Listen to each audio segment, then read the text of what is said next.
kimlarni yaxshi ko'rdim, kimlarga mehr berdim, u kimlardan qanaqa javob oldim. Bu dunyoda shunaqa, sen kutmagan, sen xohlamagan odamlaring senga shunaqa yaxshilik qiladi, uni seni oila a'zolaring ham qilmagan bo'ladi.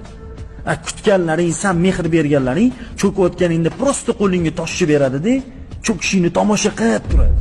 Bu hayot shunaqa. Hamma sinovlarni kulib yengish kerak. Ana o'shanda yutasan. Asabingni bilsang, umringni yeysan.